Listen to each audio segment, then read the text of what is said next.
Communists and Marxists, this is a fact. His dad, his mother, his father figure, role model, everyone, anyone that had any kind of influence over this guy is a hardcore communist Marxist, and we voted for him. And that's fucked.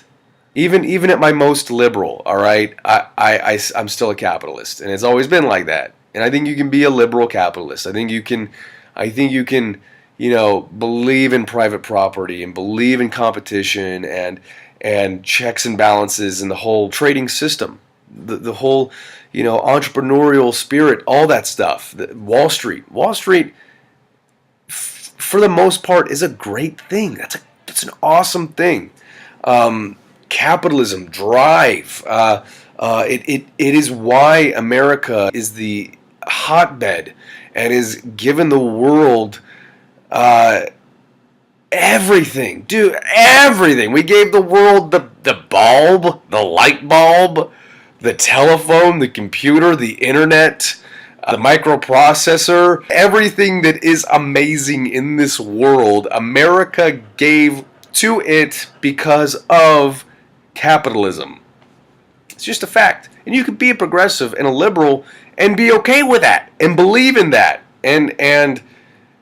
But this guy's not that. I'm sorry. Communism, Marxism is not that.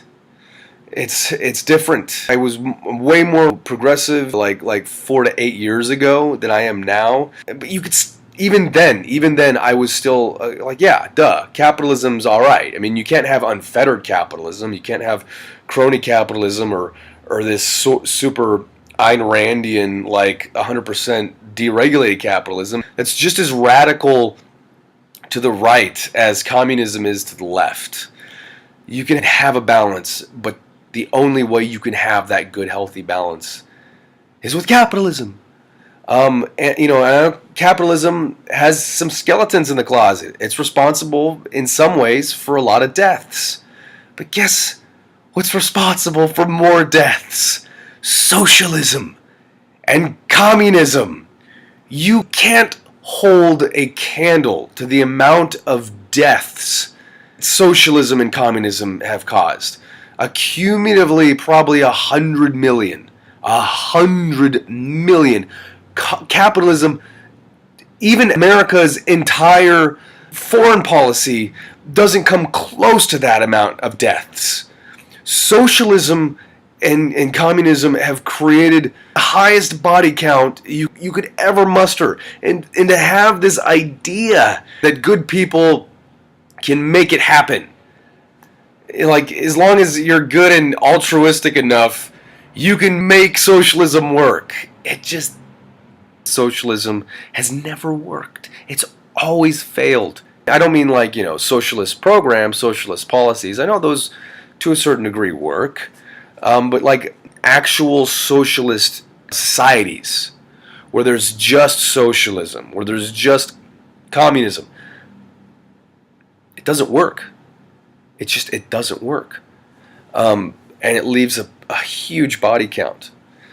And when you have people that want a solely socialist society or communist society that basically literally raised the guy that we have in our Oval Office, that is insane.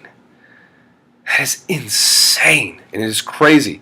It's why we have 45 million people on food stamps right now? 45 million people on food stamps. Times are hard. Food stamps aren't the answer. And the justifications for social programs like food stamps is that some people are completely unable to work. They lack the physical or mental capacity to hold a job or to go out and find a job or to go out and create a job. They lack that. That can't be 45 million people. If there's 45 million people in this country that are physically and mentally incapacitated to work, that's an epidemic.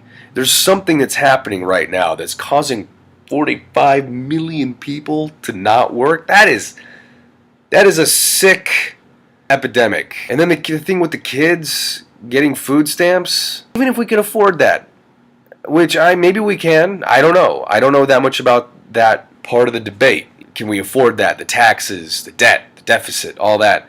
Both sides on that issue make a really good argument. That's not the point, though. The point is the impact that has. Having millions of kids have their meals just paid for by the state, and having parents on welfare that don't work as the example, that has such a social impact and a behavioral impact that is just devastating. There's a reason why parents take care of their family. There's a there's a reason why we say things like lead by example. When a child sees their parents not work, or barely work, maybe a few days a week, and then still be supported on top of that, that has an impact, and it's just devastating. It's just devastating.